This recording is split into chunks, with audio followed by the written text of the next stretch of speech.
हाजिर दोस्तों, मैं देसराज काली बरकता वैब टीवी देख रहे हो तुसी और प्रोग्राम साडा संडे वाला सत्सा साहित। पिछले हफ्ते तो असी रेत समाधि गीतांजलि श्री दे नॉवल बारे गल्लां करनियां शुरू कीतियां सी, विच पोलीटिकल बोलना पै गया। पर इस हफ्ते मैं इनू समेट देना क्योंकि ऐसा नावल है, इहदे एक एक लाइन बारे तुसी दहाकियां बोली जाओ। तो जो रेत समाधि है, 4 करैक्टर हैं। बूढ़ी माँ है, बेटी है, ऑफिसर बेटा है, बहू है, उसका अलग करैक्टर है, बेटी का अलग करैक्टर है, बेटे का अलग करैक्टर है, और माँ का वो जो पूरे ब्रह्मांड को, मनुष्य जाति को, उसकी पीड़ाओं को, कुंठाओं को, मानसिकता को, उसके बूढ़ेपन को, उसके बचपन को, उसके इस सरहद से उस सरहद में जाने को, इतनी गहरा। आप एक एक पैराग्राफ ले लें, एक एक लाइन ले लें इस नावल की और चिंतन करते जाएं। दैट्स वाई आई थिंक ये पोइटिक हो गया, ये पोएम हो गया, पोइट्री हो गया। साहित्य पोएम ही है, कविता ही है, आप उसे नॉवल कह दें। उसके सेंटेंसेस देखें, बलवंत गार्गी के नाटक देख लें, पोएम है। अजीत कौर की कहानियों के सेंटेंसेस देख लें, पोएम, पोएट्री। किसे छेड़ेंगे, किसे छुएंगे? आशा भोसले नज्म गा दे पोएट्री, वो गद्दे गा सकती हैं। और ये जो नावल रेत समाधि है, वो कुतरती रही है, शायद लिहाफ में अपने आप को छोटी हो गई है। बेटी उसके बाल देख रही है, निहार रही है, चिड़िया है, उसके बोल हैं। गुलदौदी के बारे में मैंने आपको कहा था, ऑर्थोडॉक्स हो गया है, बंदा कौआ बन गया है। क्या कितनी आवाजें हैं, सैकड़ों आवाजें जो इस नॉवल का हिस्सा बन गई हैं। पोइटिकल, रिदमिक आवाजें, जो भी आ रहा है पोइट्री बनता जा रहा है। मैंने कई बार कहा है, मुझे पंजाबी में नॉवल नहीं दिखा। रोमांस है, रोमांटिक है, आदर्शवादी है। कहीं कहीं गुरदयाल सिंह दिखते हैं, मगर वो उनका एक नज़रिया है, ख़ास नज़रिया है, जिस नज़रिए में मैंने कई बार कहा कि वो जब पूंजीवाद, सामंती जो सरोकार हैं, जो व्यवहार है, उसको चोट पहुंचाता है, तो गुरदयाल सिंह को बुरा लगता है। उसे लगता है कहीं कुछ खो रहा है, समाज में कहीं कुछ खो गया है। जब बंदा किधर जा रहा है, मगर वो सही दिशा में जा रहा है। तो मुझे गुरदयाल सिंह पर भी सवाल उठाने पड़ गए। मैं एक समराला में सेमिनार था नॉवल पर, तो मैंने वहां बोलकर कह दिया कि पंजाबी के पास नॉवल नहीं है। मैं सत्य कहता हूँ। तो वहाँ प्रोफेसर गुरभजन गिल मुझे बोलते कि तुम इतना कड़वा बोलते हो, लोग तुमसे मुंह फेर लेंगे। मैंने कहा यार, अभी तक तो फेरा नहीं किसी ने मुंह मेरे से। लोग तो मोहब्बत करते हैं कि तुम ठीक बोलते हो, सही कह रहे हो। हम नानक सिंह पर ही खड़े हैं, हमारे सिलेबस में नानक सिंह अभी भी पढ़ाया जा रहा है। अभी भी हम मणि के दीवा पर, अभी भी हमारे फिल्म मेकर जो हैं वो कहाँ, अन्ने घोड़े का दान, वहीं खड़े हैं 60-70 के दशक में।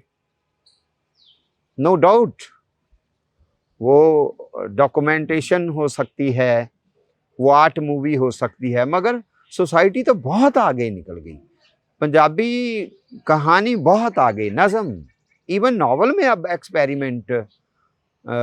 जसवीर मंड ने, जैसे आखिरी बाबे उसने लिखा, जब बोल मर्दानियां लिखा, तो मुझे लगा कि हाँ यार कुछ हो रहा है। और कुछ नए आए, प्रगट सिंह सतौज जैसे, सरोए जैसे, तो मुझे लगा कि नहीं, अब जे और कुंठित लोग आ गए हैं, बीमार राइटर जिसे मैं कहूँगा, जिन्हें सोसाइटी की और लिटरेचर की कोई समझ नहीं है। वो अपनी बीमारियां लेकर आ रहे हैं नॉवल में। मगर जब मैं ऐसा नॉवल कोई पढ़ता, मैंने पीछे हंगर पर बात आप लोगों से की थी, मैं सर्वांतिस को पढ़ रहा हूँ, डॉन किहोते, मैं 100 Years of Solitude को पढ़ रहा हूँ, दोस्तोयेवस्की को पढ़ रहा हूँ, उसके ग्रे शेड्स वाले कैरेक्टर्स को समझ रहा हूँ, पुष्किन के नाटक पढ़ रहा हूँ। जब मैं लिटरेचर, मैं कहता हूँ नहीं है यार, पंजाबी में नॉवल अभी नहीं आया है, आएगा। मैं ये नहीं कहता कि नहीं आएगा, मुझे जसवीर मंड पर बहुत उम्मीद है, वो लाएंगे, लेकर आए। आखिरी बाबे आप पढ़ते हैं, मैंने उनकी आलोचना की थी कि यार ये जहाँ खड़ा है वहीं खड़ा है। इस नॉवल को आप ये कह सकते हैं कि जहाँ खड़ा है वहाँ नहीं खड़ा है। ये एक बुढ़िया पर केंद्रित है, एक कैरेक्टर पर केंद्रित है, उसके इर्द गिर्द 2-3 कैरेक्टर घूम रहे हैं, ब्रह्मांड घूम रहा है, सारी वनस्पति घूम रही है, पौधे, पेड़, फूल, तितलियां घूम रही हैं, चिड़िया घूम रही है। मगर पूरे एक मनुष्य के बौनेपन को, उसके कद को, बढ़िया उसके उच्च दमालड़े पंजाबी वाले बोलते हैं, जिनकी कलगी सबसे ऊंची होती है। आदमी के भीतर क्या क्या घटित हो रहा है, उसकी साइकोलॉजी और बाहरी दबाव क्या है, समाज का प्रभाव क्या है, उस सारी को एक पोएट्री बना देना। मैं 2-3 पैराग्राफ छोटे छोटे आपको पढ़ के सुनाता हूं, तो आप मजा लेंगे इस नॉवेल का। बातें तो जितनी मर्जी कर सकते हैं हम इस नॉवेल पर। 2-3 4 लाइन के पैराग्राफ हैं।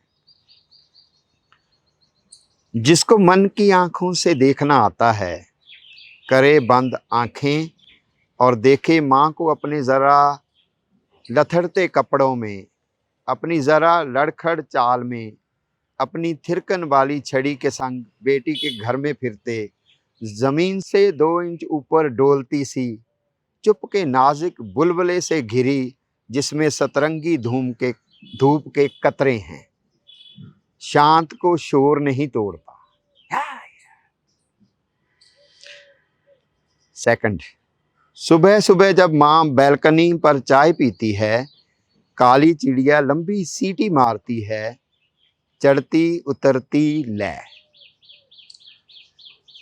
धीरे धीरे माँ घर के कोटरों में अपने को उड़ेलती है, उसे लगता है वो उड़ रही है, अच्छा लगता है। यहाँ पाँव जमीन पर नहीं पड़ते मेरे, चुपचाप उड़ती है, सांसों की आवाजाही सुनती, तिनके का उड़ना सुनती, घास का उगना सुनती। यार क्या बारीकी है, घास का उगना सुनती, धूप का लहरना सुनती, शाम का उतरना सुनती, बदन का खुलना सुनती, खुलने का खिलना सुनती।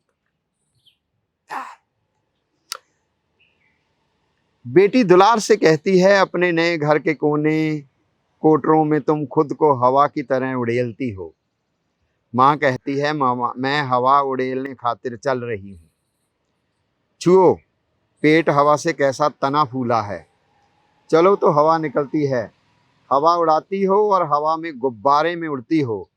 हा हा, दोनों को आपसी फूहड़ता रास आती है। और पेट पे लंबे लंबे वार्तालाप चलते हैं कि यहाँ इतना खा रही हूँ तो भी कभी तिल बराबर, कभी मखाने बराबरी क्यों निकलता है। हर समय लगता है जाओ, पर होना हवाना बस हवा है। आंतें ढिल ढिल हो गई हैं, इसलिए लगता है आ रही है।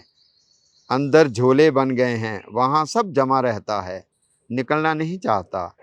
अंजीर ला दूंगी, वो तो तुम ही खा जाती हो, तो मेरी उम्र बढ़ती नहीं क्या।